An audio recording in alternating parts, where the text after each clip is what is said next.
Hey guys, welcome back. Tisha here, back with another Married to Medicine, season 11, episode 15, Duchess Toya and her royal court. Overall, this season really disappointed me. I was excited to see the cast evolve, and it just seems like they take 2 steps forward to take 10 steps back. But like the video, and let's get into it. This episode begins with a person who's narrating as we get shots of Georgetown and Lady Toya's royal ball. We're given a summary of each lady and who they have issues with. So it's basically like it's Whistle Down 2.0. If you want another version of Whistle Down, go and check out my version on my Bridgerton reviews. So it's just a review of what happened with each of the ladies during the season. So Toya is at home and she's having a meeting with her event designers to work on the 16th anniversary party. I'm wondering if these are her friends because the lady that didn't have any hair on her head sits down and sits on her foot in Toya's couch. That's a no-no to me. I don't like stuff like that, especially if I didn't hear you ask permission. And I think Toya is a no shoes household because I noticed that both of the ladies took off their shoes. So I don't know how I feel about them putting her feet in the couch, but it's just my own observation, something I noticed. Toya tells them that she loves Bridgerton. She loves the romance of it all, the love that's unexpected. And she wants her party to feel romantic, like a date night.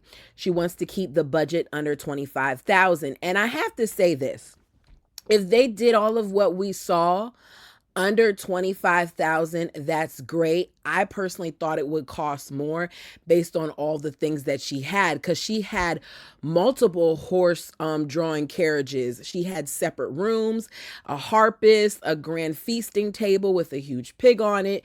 She had greenery and florals and candles, and she wanted a champagne toast and her red lobster biscuits. They remind Toya that the red lobster biscuits weren't a thing back then. It gets a chuckle, but I think they're going to provide it. They speak on what the guest list is looking like, and she's not sure if T or Dr. Little are going to make it, but she does know that King and Quad are coming. With all the drama, she wants security there. We get to Dr. Little and T, and they go out on a lunch date. T says, I know that you've been going through a lot. G says, he's just been so hurt by this group. I want to know how. None of them hurt him. King didn't swing. You don't care about Quad. None of the guys really sided with anyone. They still remain your friends. So how exactly are you hurt? The discussion comes up if they're going to go to Eugene and Toya's party or not. T tells him that she talked to Toya, and Toya made it seem like they're going to have to choose between him and Quad. T says she's not about to beg to be a part of the group. She says, if they want me here, they want me here. If they don't, then I don't want to be here. At this point, most of them don't really want T there. And if I'm being honest, my opinion, as you all know, I don't think she should be there. All of those ladies said, and even some of the men, if the roles were reversed, they would not want their exes there. That, as far as I'm concerned, should have been the end of it. But none of them were concerned about Quad because at the time, I think that they wanted to hurt Quad. With the clip that we see for next week's episode, Simone very much so says, you gave us your Ada kiss, so we sided with Greg. So it's proof there in that statement that they didn't care about what was going on with Quad. And a lot of them sided with Greg. She feels like they are taking on all the blame and that she's being iced out because of him. I do feel like T is being iced out because of him. I know things have been said off camera about how we haven't been made privy to a lot of the things that T has said and done because editing left it out. And it didn't just come from Heavenly, it came from Toya and Simone as well. But I feel like that aside, Heavenly and all the rest of them have done some messed up things too, and they were not treated the way that T has been treated this season. I don't care for her, but I'm gonna have to call a thing a thing. T says, oh no, G says that the men asked him about this whole situation and what happened and his feelings and what he did, even though he already told them about it. He let the men know that at this point, he wants the group to handle it. The group should not have to handle it. Dr. G should be able to sit across from King and talk about the situation, but he's too angry. He is acting like this man actually hit him. Did he charge at him? Yes. But as I said before, I do not think that King had any intentions of really doing anything to him. I think that King very much so wanted to intimidate him, because if King really wanted to do something to him, he had space and opportunity on multiple times. The first time when Dr. Little came rushing towards him, he could have hit him then. He could have hit him even when they were trying to separate him. I don't think that's what he really wanted to do. It's clear to me that both Quad and Dr. Little want the cast to choose between the both of them by the way that they're acting. They're both people who want to be chosen. At this point, he tells us it might be best for them to back up. But he doesn't feel good about staying or about going. For all of that, just go. You want to be here as much as you're acting like you don't, in my opinion, because he wants to get under Quad's skin. They knew that Quad was going to be on this show, but they were looking forward, or I should say he was looking forward to bothering her and rubbing his beautiful new wife in her face. But it backfired because Quad has her own man that she can now rub in his face. He says that he feels like he's the only one putting forth effort, and she agrees. And I want to know, effort with who? The problem is this whole situation began because two individuals that were once married run their mouth too much. T and King are casualties because Greg and Quad should have never been speaking to each other whatsoever. And then the next day after the whole blow up with him and Quad, he shouldn't have then continued to talk to King about the things that he was saying about his woman and expect for him to not feel a way about it. Charges or an attempt of charges should have never happened when far worse has been done on this show. We even saw it this season with Contessa and the way that she was at Heavenly and how she knocked Jackie down trying to get to Heavenly. So we don't talk about any of that. We let all of that go, or if it was spoken about, we didn't see it. But we're going to keep talking about what T did and what King did, acting like the rest of these people like Quad and others weren't doing things as well. So we go to the day of the party and all of Toya's ideas look great. She has ballerinas. We see the ladies getting ready. Dr. Jackie is trying to help Curtis with his suspenders as she slaps him in the back of the head. Jackie must have some resentment still there for the cheatation of it all, because Jackie is always putting her hands on that man. Like she slapped him with the board when they were in Key West, and here she was behind him and she slapped him in the back of his head as she was trying to help him with his suspenders. I chuckled at it, but Jackie, you need to keep your hands to yourself, girl. They then dance to practice. Heavenly and Damon are dancing. Dr. Scott is sliding on the floor looking like a little Richie. Contessa saw him sliding and she was like, what the purple rain? I guess she was saying he looked like Prince, but it was given a little Richie to me. I must say that Scott was okay this season. I actually enjoyed him. He didn't bother me. He wasn't over the top. He didn't seem disrespectful to Contessa. I don't know what they've done outside of the show to work on things. I don't know if it's because of all the things that we as viewers said about him on their last season on, but they do seem like they're in a better place, which is great. We pan to Toya and Dr. Eugene. They are getting ready. We are reminded of Eugene's injured foot. Toya is talking about how much she loves this era as she pulls out her Queen Charlotte wig and she goes to put it on her head. And Eugene pops her bubble by telling her that the Bridgerton story is a fantasy, that this isn't a real thing. Bridgerton is a fake story, but there were royalty that was of the brown persuasion. They don't want to put that out there. You know, we like to rewrite history sometimes, but it was a thing, right? The subject of Tisha and Greg comes up. Toya tells Eugene, I talked to her on FaceTime to see if they were coming, and she still couldn't give me an answer. Whether or not they decide to come, if they do come, they're going to be at the time slot of 8 to 9. They will be there for cocktail hour. Following that will be Quad and King, Heavenly and Damon. We're giving them different time slots. It makes no sense to me that this is even a thing, that you have to tell grown people how to interact with each other, like these same grown people will not later be on the show together. Charges were not filed. Stay at opposite ends of the room and have no interaction. No interaction means can't anyone say that you did anything. At Quads, they're getting ready and talking about, being around the group. King says that he feels like Dr. Little's attempt to file a report against him was him trying to keep him off the show. Understand, they're saying that he didn't go through with it, but I think he didn't go through with it because he had no cause. I do not think that he just decided not to do it.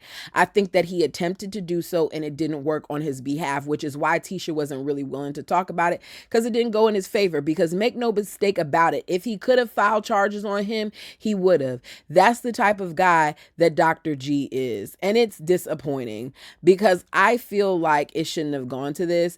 King says that they should have been able to have a conversation where accountability was taken. I agree. As long as both of them were taking accountability. I'm more on King's side, but King, you did seem to go off on Greg out of nowhere when you should have popped off on him when he first said what he said when he was sitting down smoking his cigar. Despite there being no physical contact, G tried to do this to him and he feels like it's messed up. They feel like it's sad that Toya and Eugene can't have everybody there at once. I agree with that, but I also think that it's sad that you all couldn't do it. Toya and Eugene are just trying to have this event and allow each one of you to be there at some point, but you all should have been able to put your feelings to the side for this event. So it's party time. Y'all, we're not going to be here that long because this episode really was a whole bunch of the same stuff over and over again. And I don't just draw out to draw out. We see the various people arriving at the party. Dr. Eugene and Toya arrive in their horse and carriage. Simone arrives in this pink dress that's not giving Bridgerton. It's bright pink. It's pinker than the Married to Medicine that you see on my screen. Jackie arrives in the carriage. I don't know if Curtis got in there because by the time we see that shot, he's helping her out. I would have loved to see Curtis in that carriage though, because you know how tall he is. Dr. Mimi and Steve walk in. He said he feels like Django with his chest out. Eugene approaches Simone and she calls him Dr. Limpalong. Contessa and Scott arrive. They're coordinating. T and Greg arrive. They are not coordinating. Their outfits do not complement each other at all. T lets us know that she put glue on Dr. G's wig, so he has got to be on his scalp. Dr. Mimi says as they're walking in, here comes the mess. I am confused. What am I missing here? that Dr. Mimi is referring to who we were told was her friends as the mess. Interesting. Was that an edit or is that how she truly feels? Toya feels like them showing up is them putting their feelings aside to support her, so she's happy to see them there. T says she comes in peace, but she leaves her mark with Lady Truella. It says some stuff about the different ladies, like Heavenly's voice echoing, spreading whispers of lies and talks of the marital fears of others while remaining silent about her own. Lady Quad emerging from the last social season and people assessing over Quad's relationship with her ex-husband. Curtis having his hands on Heavenly's waist, then Jackie pulls up an old photo of that. And I'm just wondering, when Tisha had all this time to do this whole, version of Truella, which is Whistle Down, I think that it could have went very wrong, but the ladies seem to be good sports about it. Now, had Quad and Heavily been there, it probably would have went all the way left. But Dr. Jackie does rip it up, and I'm sure she is bothered by it, even though she's presenting like she's not. Simone says, T doesn't own her own stuff, but neither does Simone. I'm tired of Simone. Dr. G lets Curtis know that he's going to allow the group to work things out. Curtis is excited, thinking finally we're going to get somewhere. And he tells the guys that they'll be able to get together soon and hash it out. Dr. Little prides himself, he says, in being rational and a reasonable human being. Lies. I mean, maybe this time, but normally no. Dr. Contessa is over to the side asking T if she's going to stay or leave. And T's like, we have to leave. I want to stay, but we have to leave. And Simone pulls Toya to the side. She's like, Contessa is trying to get her to stay. She's trying to get T and G to stay. And Toya's like, oh no, we can't do that. Contessa can't understand why they just can't be in the same room. Contessa, you shouldn't be saying that because you're the same person who didn't want to be in the same room with Heavenly. So don't act like you don't get it. I don't agree with it. I think that all of you all should be able to be adults and be in the same room. That oftentimes we sometimes have to be around certain people, but this is the end of the season. So just be in the room for this one thing and then figure out what you're going to do after that.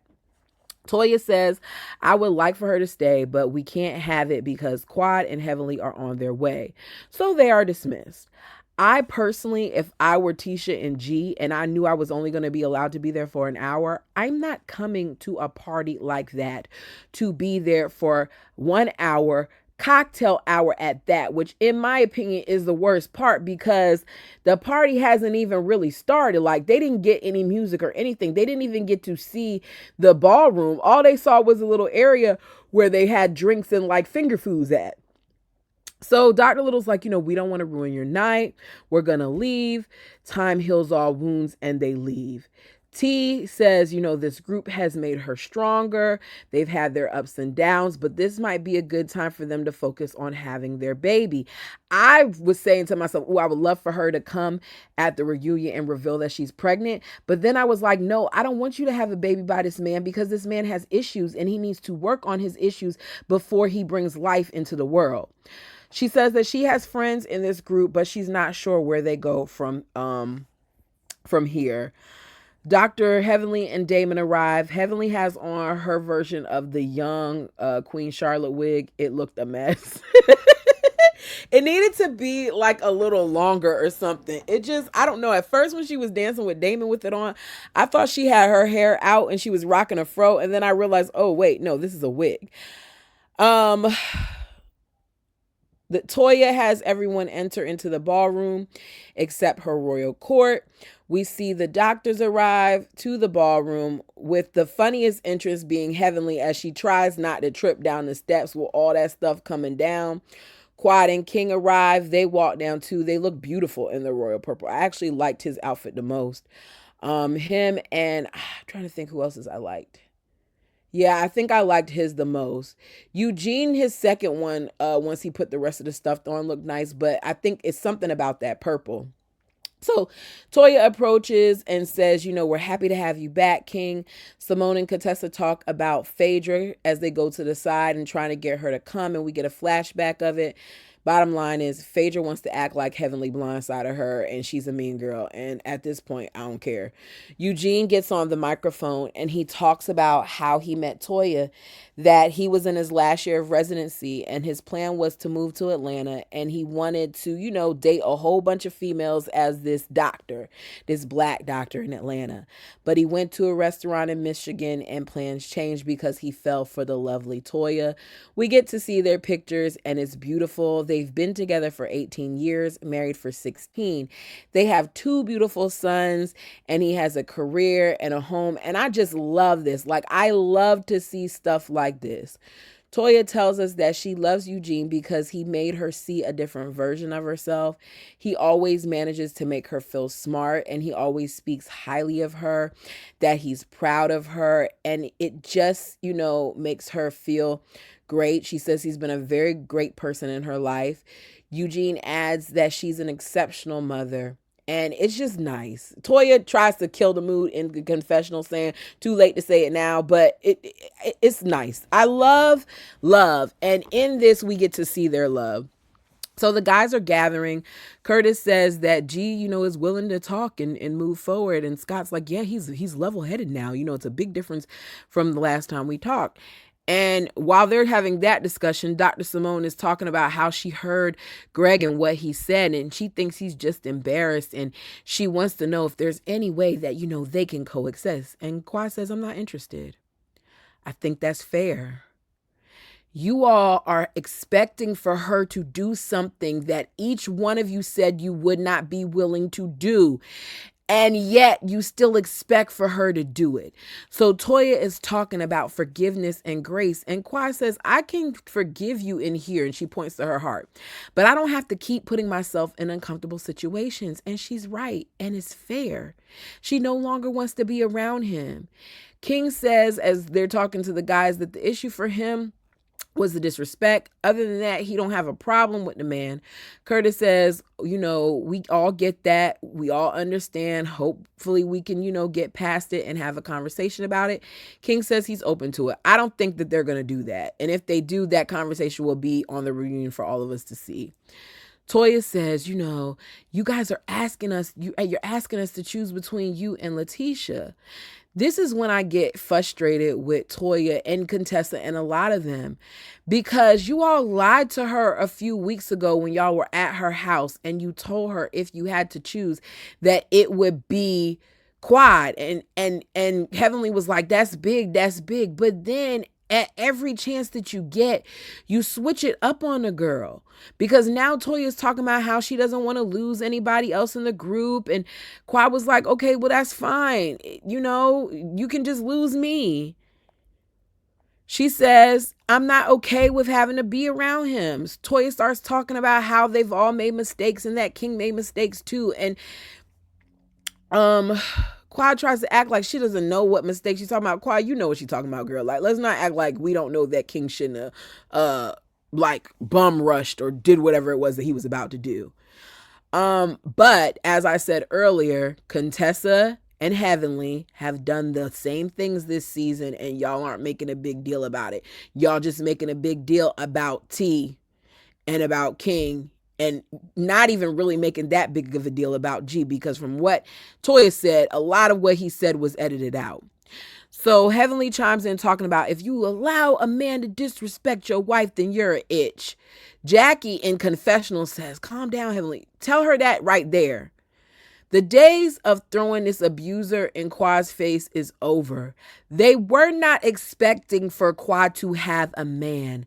The narrative changed once Quad came back and she had someone on this show to be with her, and they didn't know how to take it. And he seemed to be a decent guy. So Simone says, I guess we're going back to a fractured group. And somebody says, we've always been fractured. And Heavenly's not so fractured that we had to stagger in groups when we came. They waltz. Some people practice, some people didn't. Then the real party begins. We hear the different ladies say various things, but I'm going to just end with Toya, who lets us know that the people that love each other in this group aren't going anywhere, whatever that means. I'm interested in seeing what comes next. I'm going to be honest, I can't wait for this season to be over. I think a lot of it was dark. And one of the reasons why it was so dark is because these women continue to act like they don't understand why Quad often feels the way that she does when it comes to their acceptance of Greg in this group. I don't even think it's Sweet Tea. I think her issue is with Greg. But you guys let me know what you thought. Until next time, peace.